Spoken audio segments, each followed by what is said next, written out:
आजच्या व्हिडिओमध्ये आपण इन्व्हर्स ट्रिग्नोमेट्रिक फंक्शन्स आणि त्याच्या डेरिव्हेटिव्ज हाच पार्ट कंटिन्यू करतो आहे. लास्ट व्हिडिओमध्ये आपण त्याच्याबद्दल काही प्रॉब्लेम सोडवले आणि आपण नुसते सोडवले नाहीत तर आपण प्रॉब्लेम्स बनवले आणि मग आपणच सोडवले. सो प्रॉब्लेम्स बनवण्याच्या मागची जर थॉट प्रोसेस तुम्हाला कळाली तर ते प्रॉब्लेम्स सोडवायला आपण कठीण जात नाही. सो आपण सुरुवात करूया आजचा पहिला प्रॉब्लेम. सो प्रॉब्लेम मी म्हटलं तसं डिझाईन करायच्या आधी आपण एक ट्रिग्नोमेट्रीचा फॉर्म्युला आठवूया. तर आपल्याला एक असा फॉर्म्युला दिला जातो कॉस 3 थीटाचा is equal to cos 3 theta is equal to 4 cos cube theta minus 3 cos theta. मग या फॉर्म्युल्यामध्ये समजा डिझाईन करणाऱ्याने असा विचार केला हे कॉस क्यूबच्या ऐवजी कॉस थीटाच्या ऐवजी मी याला एक्स मानलं तर हे असं दिसेल एक्स क्यूब आणि इथे 3x. म्हणजे थोडक्यात प्रॉब्लेम डिझाईन करणारा म्हणतोय की आपण मुलांना असं टाकून देऊया की कॉसच्या जागी एक्स. म्हणजे हा प्रॉब्लेम कसा दिसेल की find dy by dx if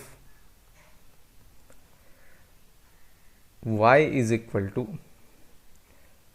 4x cube minus 3x. मग हेचं उत्तर आहे कॉस 3 थीटा. मग कॉसला घ्या कॅन्सल करण्यासाठी इकडे काय असलं पाहिजे कॉस इन्व्हर्स. सो प्रॉब्लेम तुम्हाला असा पडणार आहे क्वेश्चन पेपरमध्ये की y is equal to cos inverse 4x cube minus 3x असेल तर तुम्ही आम्हाला dy बाय dx करून दाखवा. तर हा प्रॉब्लेम ट्रिग्नोमेट्रीच्या मेथड ऑफ सबस्टिट्यूशनने सुटेल. आता आपणच बनवला आहे प्रॉब्लेम. आपल्याला माहिती आहे की कॉस थीटाला आपण एक्स म्हटलं आहे. आपण हेच ओळखलं पाहिजे की या माणसाने पेपर डिझाईन करणाऱ्याने क्वेश्चन डिझाईन करताना काय विचार केला. तर आपल्याला हे फॉर्म्युला ओळखीचा दिसतोय पण इथे एक्स नसून कॉस असला तर ओळखीचा वाटतोय. मग तेच करूया. सो इथे म्हणायचं putting x is equal to cos theta. याचाच अर्थ थीटाची व्हॅल्यू जर आपल्याला काढायची असेल तर कॉस इन्व्हर्स एक्स येईल. ही शेवटला लागते अगदी म्हणून आधीच काढून ठेवली.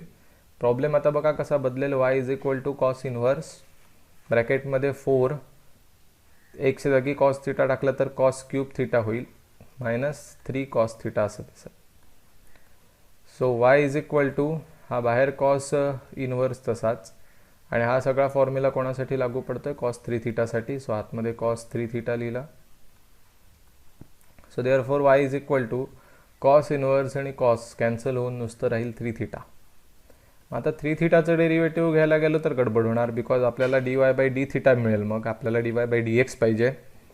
सो आधी थीटाला पुन्हा रिसबस्टिट्यूट करायचं आणि थीटाची व्हॅल्यू कॉस इन्व्हर्स एक्स आहे ते आपण आधीच लिहिलं आहे. सो आपल्याला प्रॉब्लेम असा दिसेल y is equal to 3 cos inverse x. That's it. म्हणजे आपण yचं डेरिव्हेटिव्ह आता घेऊ शकतो differentiating with respect to x. yचं डेरिव्हेटिव्ह येईल dy by dx is equal to 3 constant आणि कॉस इन्व्हर्स एक्सचं डेरिव्हेटिव्ह येईल -1 upon root of 1 minus x square.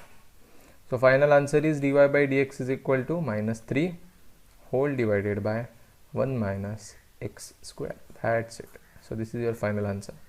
So नुसते इन्व्हर्स ट्रिग्नोमेट्री आणि सबस्टिट्यूशनवाले प्रॉब्लेम्स कसे सोडवायचे ते नका लक्षात घेऊ. तुम्ही त्याच्या मागचा विचार समजून घ्या की त्याने असंच का डिझाईन केलं कॉस इन्व्हर्सच का टाकला. कारण हा आतमध्ये कॉस 3 थीटाचा फॉर्म्युला दिसतो पण एक्सच्या जागी कॉस थीटा असेल तर दिसेल. मग तेच आपल्याला सबस्टिट्यूट करून पुढे जायचं आहे.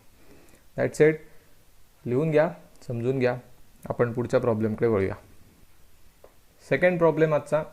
आता या प्रॉब्लेममध्ये पण आपण पुन्हा विचार करू. एक कॉस 2 थीटाचा फॉर्म्युला मला आठवतोय. कॉस 2 थीटाचा फॉर्म्युला काय आहे तर बरेच आहेत. एक आपण जर म्हटलं तर cos square theta minus sine square theta आहे. त्याच्यानंतर 2 कॉस स्क्वेअर थीटा मायनस 1 आहे. 1 मायनस 2 साईन स्क्वेअर थीटा आहे. सो यांच्यावर प्रॉब्लेम बनवता येऊच शकतो. आपण ते बघितले पण आहेत. आपल्याला अजून एक formula in terms of tan आणि तो असा आहे 1 minus tan square theta upon 1 plus tan square theta. आणि हा कोणाचा फॉर्म्युला आहे कॉस 2 थीटाचाच फॉर्म्युला आहे. सो डिझाईन करणाऱ्याच्या डोक्यात हे आलं की आपण आहे ना ह्याच्यात मुलांना गुरपटवूया. आपण मुलांना असं लिहून देऊया 1 minus x square upon 1 plus x square. मुलांना लक्षातच येणार नाही की मी काय केलं आहे टॅनच्या जागी एक्स टाकला आहे पण आपल्या लक्षात आलंच पाहिजे.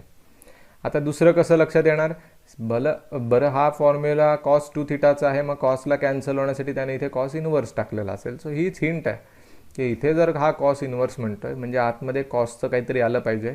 आणि असा स्ट्रक्चर दिसणारा फॉर्म्युला जर आठवला तर तुमच्या लक्षात येईल की हा फॉर्म्युला ना याच्यासारखाच दिसतोय, फक्त एक्सच्या जागी टॅन टाकावं लागेल. सो आपला पुढचा problem y is equal to cos inverse 1 minus x square upon 1 plus x स्क्वेअरचं आपल्याला डेरिव्हेटिव्ह काढायचं आहे. फाइंड dy बाय dx अशी आपल्याला कमांड आहे. आता मी म्हटलं तसं हा फॉर्म्युला कधी दिसेल, जर तुम्ही एक्सची व्हॅल्यू टॅन थिटा टाकताय तर. सो पुटिंग आपण म्हणूया x is equal to tan theta. याचा अर्थ काय की थिटाची व्हॅल्यू काय असणार, टॅन इनव्हर्स एक्स असणार. That's it. मग एक्सची व्हॅल्यू टॅन थिटा टाकायची तर याच्यात टाकल्यावर कसं दिसेल, therefore y is equal to cos inverse 1 minus tan square theta upon 1 plus tan square theta. Bracket complete. मग आता जर वरती 1 मायनस टॅन स्क्वेअर आहे, खाली 1 प्लस टॅन स्क्वेअर आहे, तर हा फॉर्म्युला कॉस 2 थिटाचा बसतोय. So y is equal to cos inverse cos 2 theta. पण हे पुट केलं. पुन्हा y is equal to cos इनवर्सला कॉस कॅन्सल, एकमेकांचे इनवर्स फंक्शन आहेत, एकमेकांचे इफेक्ट कॅन्सल करतील आणि फक्त 2 थिटा राहील. पण आपल्याला प्रॉब्लेम एक्समध्ये आहे आणि dy बाय dxच विचारलं आहे. So we are suppose to convert it in to formula of x. So 2 लिहिलं. टॅन इनवर्स एक्स ही थिटाची व्हॅल्यू ती टाकली, टॅन इनवर्स एक्स. आणि मग आता डेरिव्हेटिव्ह घ्यायला हरकत नाही, differentiating with respect to x. वायचं derivative dy by dx is equal to 2 tan inverse एक्सचं derivative 1 upon 1 plus x square. So dy by dx is equal to 2 divided by 1 plus x square. That's it. खतम. बघा किती simple आहे. So method of substitution एकदम सिम्पलच आहे, फक्त तुम्हाला थोडं अंदाज आला पाहिजे की पेपर सेट करणारा, क्वेश्चन प्रिपेअर करणारा माणूस कुठल्या थॉट प्रोसेसमधून जातोय. तर तो double angle, triple angle, identities, ट्रिग्नोमेट्रीच्या यांच्याशिवाय फार काही उपयोग करत नाही. आणखीन थोडंसं डिफिकल्ट बनवता येतं, नाही असं नाही. त्यातले पण आपण प्रॉब्लेम्स पुढे बघूच नक्की. सध्या तुम्ही एवढं लिहून घ्या की मग आपण पुढच्या प्रॉब्लेमकडे वळूया. नेक्स्ट, आता पुढचा प्रॉब्लेम आपण एक एक प्रॉब्लेम बघण्यापेक्षा आपण आता जरा विचार करूया मोठा की आणखीन काय काय बनवता येऊ शकतं. सो ते प्रॉब्लेम्स तुम्ही होमवर्क म्हणून घ्या, नक्की सोडवा. त्याची उत्तरं तुम्ही कमेंट सेक्शनमध्ये टाकू शकता. काही डाऊट असतील तरी मला विचारा, आपण त्याच्यावर काही डिस्कशन करू शकतो. सो होमवर्कसाठी मी काही प्रॉब्लेम देतो आहे, पण मी तुम्हाला डिझाईन करून दाखवतो आहे. आपण प्रॉब्लेम बनवू, स्वतः आत्ता बनवण्याचं काम करू, घरी तुम्ही सोडवण्याचं काम करा. समजा मला एक आयडेंटिटी माहिती आहे, sine square theta plus cos square theta is equal to 1. तर मी याच्यात काय काय बनवू शकतो, तर मी याच्यावरनं एक फॉर्म्युला असा बनवू शकतो, cos square theta is equal to what, 1 minus sine square theta. आणि मग जर मला कॉस थिटाचीच व्हॅल्यू पाहिजे असेल तर इकडे मी स्क्वेअर रूट घेतलं म्हणजे इकडे पण स्क्वेअर रूट घेणार, 1 मायनस साइन स्क्वेअर थिटाचं स्क्वेअर रूट. मग आता याच्यावरनं प्रॉब्लेम कसा बनेल, तो काय म्हणेल की वाय इज इक्वल टू, हा कॉस इनवर्सची व्हॅल्यू आहे म्हणजे कॉसला कॅन्सल होण्यासाठी कॉस इनवर्स टाकूया. आणि 1 मायनस बाकी सगळं रूटमध्ये 1 मायनस सगळं तसंच, पण साईनच्या ऐवजी एक्स टाकायचा म्हणजे एक्स स्क्वेअर. झाला प्रॉब्लेम तयार. सो हा प्रॉब्लेम आहे, हा तुम्हाला सोडवायचा आणि dy बाय dx फाइंड करायचा आहे. पण आपण काय बनवतोय ते लक्षात घ्या. साइन स्क्वेअर थिटाच्या इथे साइन थिटाची इथे एक्स टाकला आहे म्हणजे आपल्याला एक्सच्या जागी साइन थिटा पुट करून फॉर्म्युला यूज करायचा, 1 मायनस साइन स्क्वेअर थिटा म्हणजे कॉस थिटा. आणि कॉस थिटाला कॉस इनवर्स कॅन्सल होऊन नुसतं थिटा राहील, थिटाची व्हॅल्यूज रिसबस्टिट्यूट करून आपण डेरिव्हेटिव्ह घेऊ शकतो. सो हा एक प्रॉब्लेम त्याने बनवला. समजा आपण असं म्हटलं तर कॉस स्क्वेअरचीच व्हॅल्यू का काढायची, साइन स्क्वेअरची पण काढू शकतो. मग साइन स्क्वेअरची व्हॅल्यू काय येणार, तर sine square theta is equal to what, 1 minus cos square theta येईल. मग जर मला साइन थिटाचीच व्हॅल्यू पाहिजे असेल, sine theta is equal to how much, तर root 1 minus cos square theta येईल. मग या केसमध्ये आपण प्रॉब्लेम असा बनवू शकतो, y is equal to sine इनवर्सच साईनला मारू शकेल म्हणजे इथे साइन इनवर्स घ्यायला पाहिजे, ब्रॅकेटमध्ये रूटमध्ये 1 मायनस. आता हे कॉस स्क्वेअर थिटा आहे, मग कॉस स्क्वेअर थिटा डायरेक्टच दिलं तर मग काही प्रश्नच राहत नाही, म्हणून ते एक्स स्क्वेअर टाकणार. म्हणजे त्यांना तुम्हाला थोडक्यात एक हिंट द्यायचे की एक्सच्या जागी कॉस टाक म्हणजे 1 मायनस कॉस स्क्वेअर होईल, त्याचा अर्थ साईन स्क्वेअर असतो, रूट निघून जाईल, नुसतं साईन थिटा राहील. सो 2 प्रॉब्लेम बघा आपण आत्ताच्या आत्ता बनवलं आहे, पण ते आता सोडवू नका, होमवर्कला ट्राय करा. हे त्याच्या मागचं प्रोसेस आहे आणि हा प्रॉब्लेम आहे. जर प्रॉब्लेममध्ये तुम्हाला इथे दिसतंय साईनच्या जागी एक्स टाकले तर प्रॉब्लेम सोडवण्यासाठी एक्सच्या जागी साईन टाका, इथे एक्सच्या जागी कॉस टाका. आणखीन काही फॉर्म्युला आहेत. साईन स्क्वेअर थिटाचा एक फॉर्म्युला आहे in terms of 2 theta, double angle formula तो आहे 1 मायनस कॉस 2 थिटा अपॉन 2. मग त्याच्याशी रिलेटेड फॉर्म्युला बनवता येईल. बघा आता साईन स्क्वेअरचा फॉर्म्युला हा आहे, तर साईन थिटाचं काय बनेल, रूटमध्ये 1 मायनस कॉस 2 थिटा अपॉन 2. मग ते प्रॉब्लेम कसा बनवणार, y is equal to sine थिटाला कॅन्सल करण्यासाठी साईन इनव्हर्स टाकतील, रूटमध्ये 1 मायनस बाकी 2 तसाच सगळं सेम, फक्त कॉस 2 थिटा आहे तिथे ते एक्स टाकतील. That's it. सो हा फॉर्म्युला याच्यासारखा दिसावा म्हणून आपल्याला काय टाकायचं आहे, प्रॉब्लेम सोडवताना एक्सच्या जागी कॉस 2 थिटा टाकायचं आहे. म्हणजे असं येईल, याच्यावरनं साईन थिटा येईल, साईन थिटाला साईन इनव्हर्स कॅन्सल होईल, सिम्पल होत जाईल. सो कायम लक्षात घ्या, ट्रिग्नोमेट्रीचे आयडेंटिटीज, ट्रिग्नोमेट्रीचे डबल अँगल फॉर्म्युले, ट्रिग्नोमेट्रीचे ट्रिपल अँगल फॉर्म्युले, त्याच्यानंतर स्क्वेअरवाले आयडेंटिटीज, ॲडिशन फॉर्म्युले, सबट्रॅक्शन फॉर्म्युले यांच्यावर प्रॉब्लेम बनवला जातो, हे कायम लक्षात घ्या. सो आणखीन एक प्रॉब्लेम आपण बनवू शकतो, बघूया. कॉस स्क्वेअर थिटा याचा पण एक डबल अँगलमध्ये फॉर्म्युला आहे 1 प्लस कॉस 2 थिटा अपॉन 2 असा आहे. मग आपल्याला जर कॉस थिटाची व्हॅल्यू पाहिजे असेल तर आपण रूटमध्ये काय टाकणार, 1 प्लस कॉस 2 थिटा अपॉन 2, दोन्ही साईडला रूट घेतलं. मग याच्यावरनं प्रॉब्लेम कसा बनेल, वाय इज इक्वल टू या कॉस इनव्हर्सला कॅन्सल करणारा कॉस इनव्हर्स पाहिजे आणि रूटमध्ये 1 प्लस कॉस 2 थिटाच्या जागी एक्स टाकायचा upon 2, bracket complete. That's it. आणखीन एक प्रॉब्लेम तयार झाला. सो ॲटलिस्ट हे 4 प्रॉब्लेम जे आत्ता आपण घेतले, मगाचे 3 आणि आत्ताचं 1, हे होमवर्कला घ्या, सोडवा. त्याचे आन्सर्स कमेंट सेक्शनमध्ये टाका, तुम्हाला डाऊट असतील तरी टाका. जर नाही जमलं तर हे प्रॉब्लेम्सची सोल्युशन दाखवणारी एक व्हिडिओ नक्की बनवेन, पण तुम्हाला हे काम करणं गरजेचं आहे. मुद्दामून मेथड ऑफ सबस्टिट्यूशन मुलांना कठीण वाटतं आणि मग त्याच्याकडे ते दुर्लक्ष करतात, जाणून बुजून दुर्लक्ष करतात, कारण त्यांना ते कठीण वाटतं, पण ते कठीण नाही आहे. तुम्ही त्या प्रॉब्लेम सेट करणाऱ्याचीच मानसिकता जर समजून घेतली तरच तुमच्या लक्षात येऊन जाईल की त्यांना नेमकं काय करायचं आहे, तुम्हाला कुठे फसवायला बघतायत. बस ते ओळखलं की झालं काम. आता सगळ्यांचा असा डाऊट राहतो की सगळं काय मग हे सबस्टिट्यूशनवरच पडतं काय आहे, साधे प्रॉब्लेम्स पडत नाहीत का. तर साधे पण प्रॉब्लेम्स पडतात की ज्याच्यामध्ये उगाचच सबस्टिट्यूशन करायची गरज नाही आहे. साधं कंपोजिट फंक्शन आपण वापरलं तरीसुद्धा आपण करू शकतो. बघूया आता त्यातले काही प्रॉब्लेम्स आणि मग पुन्हा काही सबस्टिट्यूशनवरचे. सो नेक्स्ट प्रॉब्लेम आपल्याकडे आहे फाइंड dy बाय dx. आता हे साधे प्रॉब्लेम घेतो आहे जेणेकरून तुम्हाला लक्षात येईल की अगदी साधा प्रॉब्लेम आला तर कंपोजिटने कसा कराल. तर पहिला प्रॉब्लेम आहे y is equal to sine inverse of x cube. So हा प्रॉब्लेम डायरेक्ट डेरिव्हेटिव्ह घेऊन सोडवायचा आहे, differentiating with respect to x. दोन्ही साईडला डेरिव्हेटिव्ह घेऊया. इकडे येईल d by d x of y आणि इकडे येईल d by d x of this whole sine inverse x cube. आता मला नुसता साईन इनव्हर्स एक्सचा फॉर्म्युला पाठ आहे, तुम्हाला पण पाठ आहे. साईन इनव्हर्स एक्सचं डेरिव्हेटिव्ह काय असतं, 1 upon root of 1 minus x square. मग एक्स असेल तर इथे एक्सचा स्क्वेअर असतो, इथे आता एक्स क्यूब आहे मग त्याचा स्क्वेअर करायला लागेल. सो वायचं डेरिव्हेटिव्ह येईल d y by d x is equal to 1 upon root of 1 minus x क्यूबचा square. 1 upon root of 1 minus x square. जर इथे एक्स असेल तर इथे एक्स असतो, मग जर इथे एक्स क्यूब आहे तर तिथे एक्स क्यूबचा स्क्वेअर असेल. So therefore d y by d x is equal to 1 upon root of 1 minus x क्यूबचा स्क्वेअर म्हणजे एक्स रेस टू 6 येईल. That's it. इथे हा प्रॉब्लेम पूर्ण झाला. पण जर मी हेच उत्तर लिहून आलो तर मला 0 मार्क नक्की मिळणार. वाय? कारण आपल्याला काय शिकवलं आहे, एक्सच्या जागी जर दुसरा कोणीही आला, एक्सच्या जागी इथे कोण आला आहे, एक्स क्यूब आला आहे, तर मग त्याच्या डेरिव्हेटिव्हने मल्टिप्लाय करायला विसरायचं नाही. That is composite function.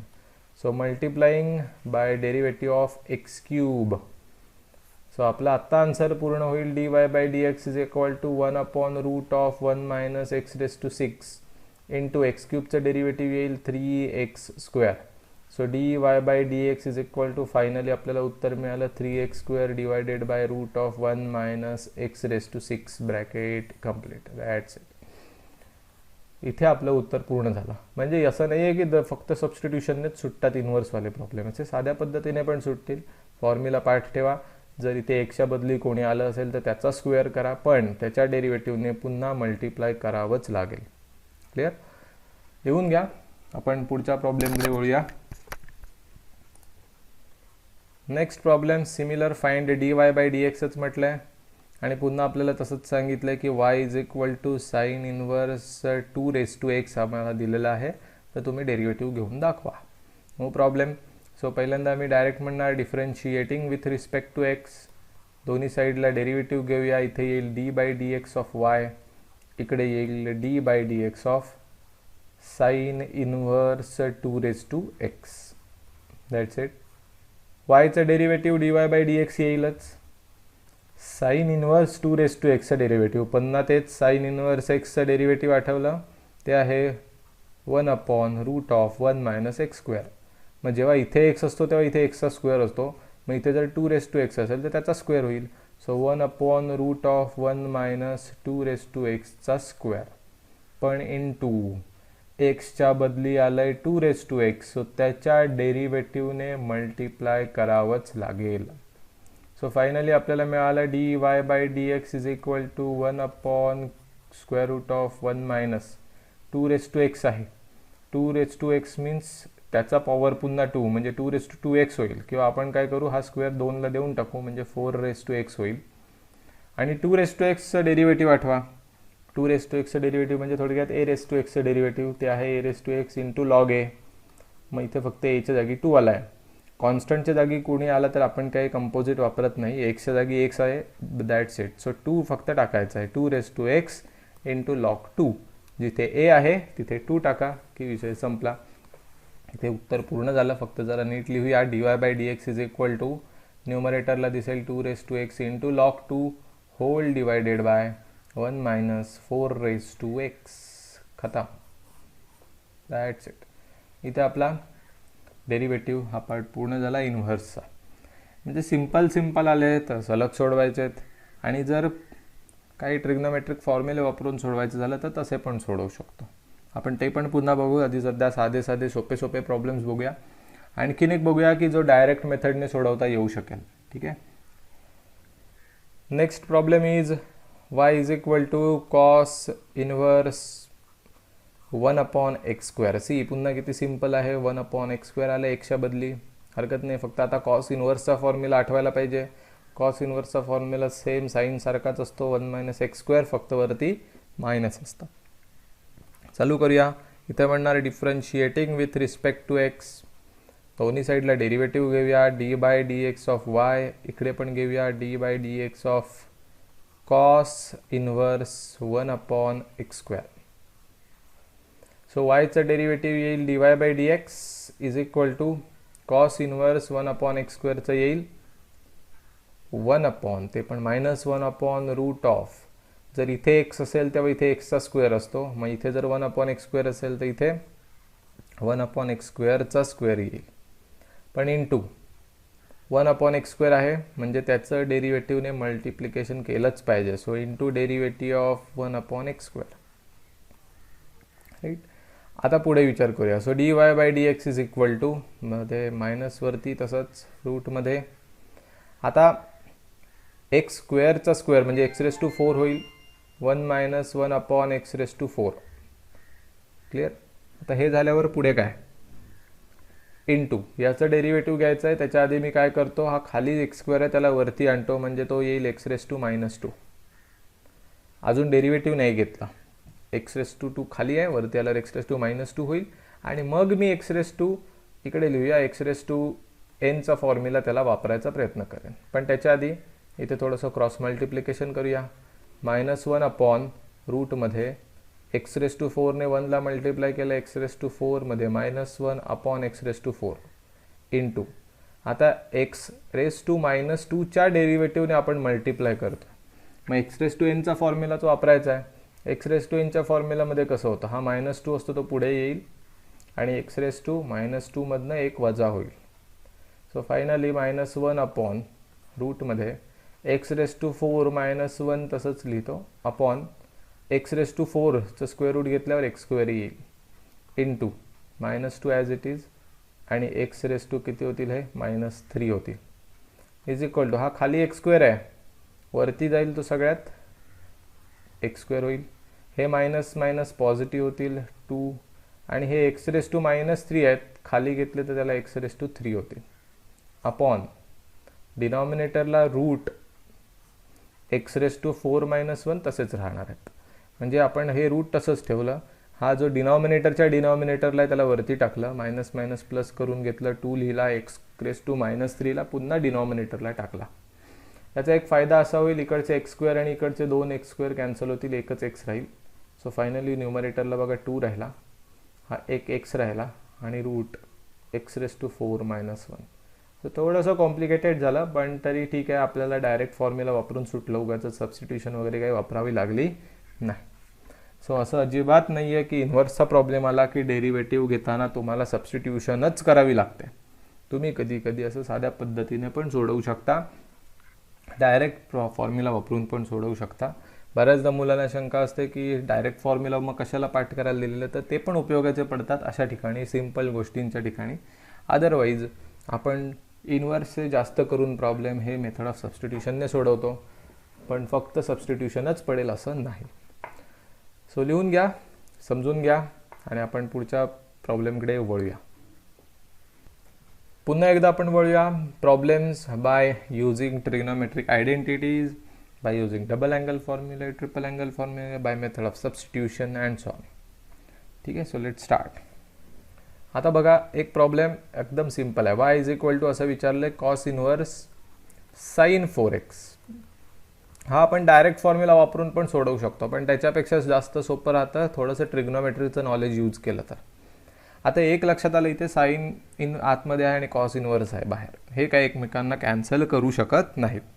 Sign इन्व्हर्सला sign मारू शकतो, कॉस इन्व्हर्सला कॉस मारू शकतो, पण साइन आणि कॉसवाले एकमेकांना असं कॅन्सल नाही करू शकत. मग आपल्याकडे असं काही टेक्निक आहे का की आपण या साईनला कॉसच्या भाषेत लिहू शकतो. तर आपल्याला अलाइड अँगल्समध्ये शिकवलं जातं की sine theta is nothing but cos π/2 minus theta. So cos π/2 minus theta म्हणजेच साइन थिटा. आपण असं म्हणतो की π/2 म्हणजे 90, त्याचा मल्टिपल इथे ऑड असेल तर आपल्याला कॉसचं साइन करायचं आहे, रेशो चेंज करायचा आहे आणि थिटा जो असेल तो इथे मेंटेन ठेवायचा आहे. बरं, क्वाड्रंट कुठला आहे? हा फर्स्ट क्वाड्रंट, कारण π/2 म्हणजे 90मधनं अँगल वजा केल्यावर तुम्ही 90पेक्षा कमीमध्ये येणार, म्हणजे फर्स्ट क्वाड्रंटमध्ये. आणि फर्स्ट क्वाड्रंटमध्ये सगळेच फंक्शन पॉझिटिव्ह असल्यामुळे साइन पण पॉझिटिव्ह राहत आहे. सो थोडक्यात मी ही प्रॉपर्टी वापरणार की साइन थिटा असेल तर मी कॉस π/2 मायनस थिटा लिहू शकतो. मग इथे साइन 4x मी कसं लिहिणार? कॉस π/2 मायनस 4x असं लिहीन. So therefore y is equal to cos इन्व्हर्सला कॉस कॅन्सल गेले आणि आपलं उरलं काय फक्त, तर π/2 उरला, मायनस 4x उरला. म्हणजे किती सिम्पल झालं बघा, कॉस इन्व्हर्सला कॉसच गेला, म्हणजे हा प्रॉब्लेम आता पुढे इन्व्हर्सचा राहिलाच नाही. बस एवढ्याचं डेरिव्हेटिव्ह घ्यायचं, हे तर आपण अगदी सुरुवातीच्या दिवसांमध्ये शिकलेलो असतो, differentiating with respect to x. दोन्ही साईडला डेरिव्हेटिव्ह घेऊया, d/dx ऑफ y इकडे आणि या साईडला पण d/dx of this π/2 minus 4x. मग फायनली yचं डेरिव्हेटिव्ह dy/dx येईल. π/2 हा कॉन्स्टंट आहे, त्याचं डेरिव्हेटिव्ह 0 मध्ये, -4 कॉन्स्टंट आणि त्याच्या बाजूला जो x आहे त्याचं derivative 1. So finally therefore dy/dx is equal to -4. हा इज दी आन्सर. म्हणजे आपल्याला एवढी मेहनत करावीच लागली नाही की काहीतरी डायरेक्ट फॉर्म्युला यूज केला, डायरेक्ट फॉर्म्युला यूज करून मग साइन एक्सच्या जागी साइन 4x आलं आहे ते लिहिलं, मग त्याचा डेरिव्हेटिव्हने मल्टिप्लाय केलं. हे एवढं काम करत बसण्यापेक्षा थोडंसं ट्रिग्नोमेट्रीचं नॉलेज आठवा, त्याचा उपयोग करा, प्रॉब्लेम लवकर सुटेल. राईट. सो लिहून घ्या, आपण पुढच्या प्रॉब्लेमकडे वळूया. Next problem, y is equal to sine inverse रूटमध्ये 1 मायनस कॉस एक्स अपॉन 2. ठीक आहे. आणि आपल्याला हे प्रूव्ह करून दाखवायचं आहे, सॉरी याचं डेरिव्हेटिव्ह काढायचं आहे, means dy by d x काढायचं आहे. मला लक्षात आलं हा काही साधा प्रॉब्लेम नाही आहे, हा डायरेक्ट प्रॉब्लेम सोडवायला गेलो तर आपल्या डोक्याचा ताप वाढणार. सो इथे मेथड ऑफ सबस्टिट्यूशन असावं. मग माझ्या लक्षात आलं हे तर सोपं दिसतंय, 1 मायनस कॉस एक्स अपॉन 2 हा जरा प्रॉब्लेम जो आहे किंवा फॉर्म्युला आहे तो ओळखीचा आहे. आणि हा कसला फॉर्म्युला आहे तर डबल अँगल फॉर्म्युलाचा हा पार्ट आहे. मग त्याच्यासाठी फॉर्म्युला आठवला, 1 मायनस कॉस एक्स हे कॉम्बिनेशन आहे आणि 1 मायनस कॉस असेल तर त्याचा फॉर्म्युला असतो 2 साइन स्क्वेअर थिटा बाय 2. बरं इथे 2 आहे त्यामुळे इथे 2 येणारच नाही. 1 मायनस कॉस एक्स बाय 2 असेल तर नुसतं साइन स्क्वेअर एक्स बाय 2. इथे जो अँगल असेल त्याचा इकडे अर्धा होतो, लक्षात ठेवायचा. सॉरी इथे एक्स आहे म्हटलं, इथे एक्स बाय 2 लिहायला पाहिजे. मग इथे एक्स असेल तर तिथे एक्स बाय 2 होणार आहे. So y is equal to मी असं लिहू शकतो, साइन इन्व्हर्स रूटमध्ये 1 मायनस कॉस एक्स बाय 2चा फॉर्म्युला येणार sine square x by 2. Half angle formula. इथे एक्स असेल इथे एक्स बाय 2 होणार. याचा फायदा काय झाला, साइन इन्व्हर्स इथे लक्षात आलं, साइनचा स्क्वेअर आहे आणि त्याचं रूट पण घ्यायचं आहे, म्हणजे स्क्वेअर रूट आणि स्क्वेअर कॅन्सल होईल आणि फक्त काय राहील, साइन एक्स बाय 2 एवढंच राहील. साइन इन्व्हर्सला साइन कॅन्सल होईल आणि वाय इज इक्वल टू काय राहणार, साइन इन्व्हर्सला साइन गेल्यावर फक्त एक्स बाय 2 राहणार. बघा किती सिम्पल प्रॉब्लेम आहे तो, फक्त एक्स बाय 2च राहिलं आहे. आता डेरिव्हेटिव्ह घेणं ही फक्त एक फॉर्मॅलिटी बनून राहिलं आहे, differentiating with respect to x. आणि आपल्याला लक्षात येईल दोन्ही साईडला डेरिव्हेटिव्ह घेतल्यावर d by d x of y is equal to d by d x of x by 2. त्यातलं वायचं डेरिव्हेटिव्ह येईल d y by d x आणि एक्स बाय 2चं डेरिव्हेटिव्ह मधलं 1 बाय 2 कॉन्स्टंट, एक्सचं derivative 1. So finally d y by d x is equal to 1 by 2. किती simple असू शकतं ते तुमच्या आता लक्षात आलं असेल. जर मी हा डायरेक्ट साइन इन्व्हर्सचा फॉर्म्युला वापरायला गेलो तर नाकी 9 येतील. लक्षात घ्या, त्याच्यापेक्षा सिम्पल थोडंसं ट्रिग्नोमेट्रीचं नॉलेज वापरा. त्याच्यासाठी 11वीमध्ये जे ट्रिग्नोमेट्री शिकलात ते पुन्हा स्ट्रॉंग करा, पाठांतर करा, formulas, double angle, triple angle, त्याचे स्ट्रक्चर्स डोक्यामध्ये बसवा आणि ते योग्य ठिकाणी वापरून प्रॉब्लेम सोडवा. That's it. आणखीन एक प्रॉब्लेम आपण बघितला. आता पुढचा एक प्रॉब्लेम आपण बघू आणि मग आज आपण या लेक्चरमध्ये इथेच थांबू. फक्त तो पुढचा प्रॉब्लेम आहे तो फेमस टाईप आहे, त्याच्यामध्ये आपल्याला ॲडिशन सबट्रॅक्शन फॉर्म्युलाची गरज पडणार आहे. बघूया पुढचा problem. Next problem very important, famous structure असलेला, बऱ्याचदा पेपरला आलेला. Y is equal to sine inverse 2 cos x plus 3 sine x upon root 13. हा प्रॉब्लेम आपल्याला सोडवायचा आहे. आता हे बघितल्यावरच डोकं भिरभिरतं की हे काय आहे नेमकं. तर हे ओळखणं सोपं आहे. बघा तुम्हाला आतमध्ये कॉस साइन कॉम्बिनेशन दिसतंय, दॅट्स इट. इथून हिंट मिळते, बाहेर साइन इन्व्हर्स आहे. सो साइन ए प्लस बी आणि ए मायनस बी असे दोन फॉर्म्युले आहेत. साइन ए प्लस बीचा फॉर्म्युला आहे साइन ए इंटू कॉस बी मध्ये plus cos A into sine B. आणि साइन ए मायनस बीचा पण फॉर्म्युला आहे, सेम स्ट्रक्चर, साइन ए इंटू कॉस बी मध्ये फक्त minus cos A into sine B. मग आता आपल्याला बघायचं आहे की जर इथे प्लस असतं मध्ये तर इथे पण प्लस असते. मग जर इथे पण प्लस आहे इथे पण प्लस असेल तर मग ह्या प्लसचा अर्थ असा आहे की हा आपल्याला फॉर्म्युला वापरायला लागणार. बरं साईनवालाच का वापरायचा, जर मी इथे साईनच्या भाषेत लिहायला शिकलो याला तरच हा साइन इन्व्हर्स कॅन्सल होऊ शकेल. सो बाहेर साइन इन्व्हर्स दिला आहे तो काही उगाचच दिलेला नाही, तो कॅन्सल व्हायला पाहिजे पुढे जाऊन म्हणूनच दिला आहे. मग आपल्याला ह्या स्ट्रक्चरमध्ये आणायचं असेल तर 1 2 3 4 4 टर्म्स दिसायला पाहिजेत. म्हणून आधी पहिली स्टेप म्हणजे रूट 13ने डिवाइड करून घ्यायचा. So y is equal to sine inverse separate divide करतो 2 divided by root 13 into cos x plus 3 divided by root 13 into sine x. चला सो ॲटलिस्ट 4 टर्म्स जरी दिसायला लागला 1 2 3 4, इथे पण 1 2 3 4 मध्ये प्लस आहे त्यामुळे इथे साइन ए प्लस बीचा फॉर्म्युला लागणार, हे पण नक्की झाला. मग साइन ए प्लस बीचा फॉर्म्युला लागणार असेल तर पहिली जरा टर्म बघा काय आहे, साइन ए आणि मग कॉस बी.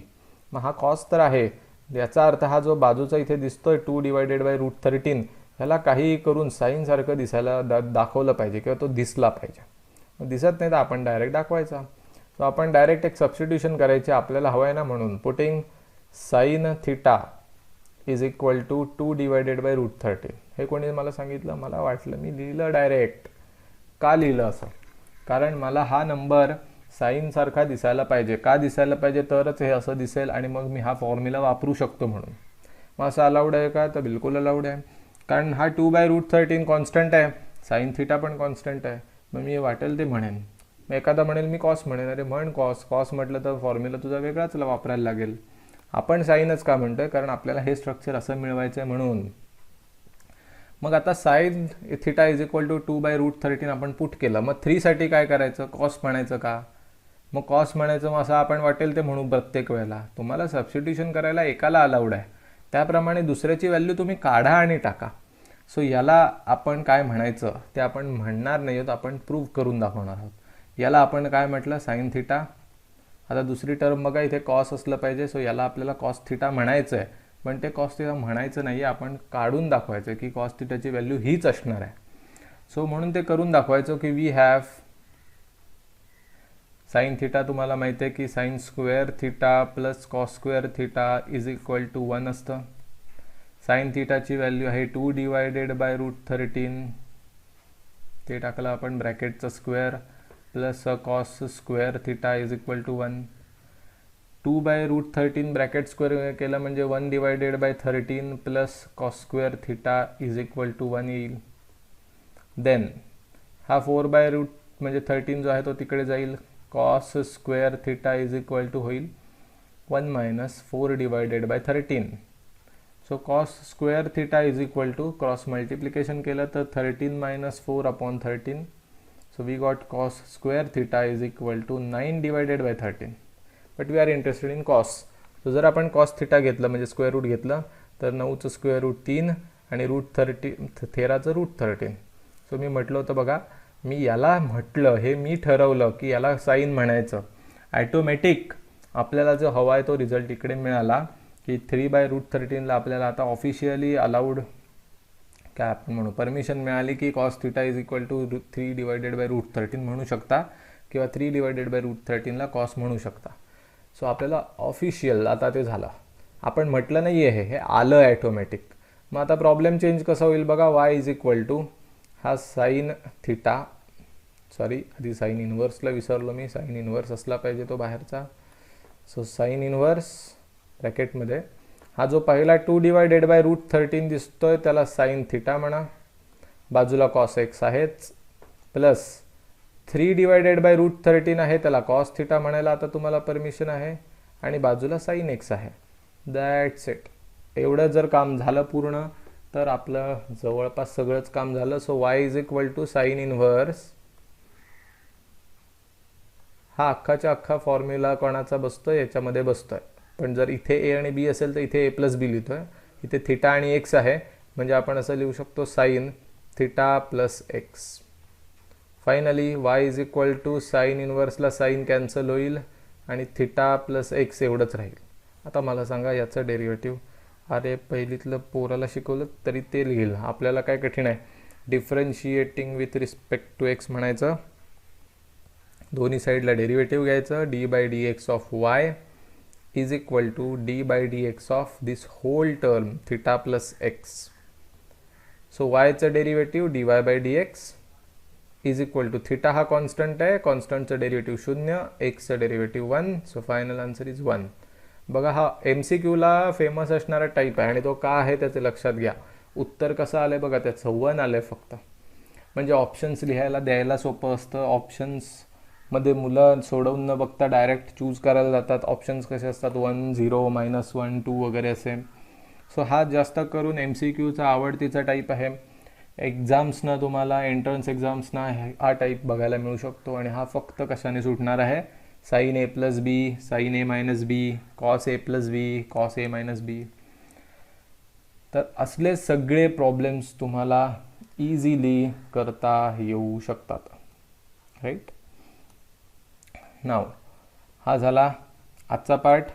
सो इन्व्हर्स ट्रिग्नॉमेट्रीबद्दल आपण काही प्रॉब्लेम सोडवले जे की अतिशय सोपे आहेत. मेथड ऑफ सबस्टिट्यूशनच्या मागे काय थॉट प्रोसेस असते ते पण आपण बघितलं. आणि सगळे प्रॉब्लेम मेथड ऑफ सबस्टिट्यूशननेच सुटायला पाहिजेत असं पण नाही. काही problems simple direct sine cos इन्व्हर्सचे जे डेरिव्हेटिव्हचे फॉर्म्युले आहेत त्याने पण सुटू शकतात. ते कसे सोडवायचे ते पण बघितले. आय होप तुम्हाला आजच्या व्हिडिओमधनं काहीतरी चांगलं शिकायला मिळालं असेल, काहीतरी चांगले प्रॉब्लेम्स लक्षात आले असतील.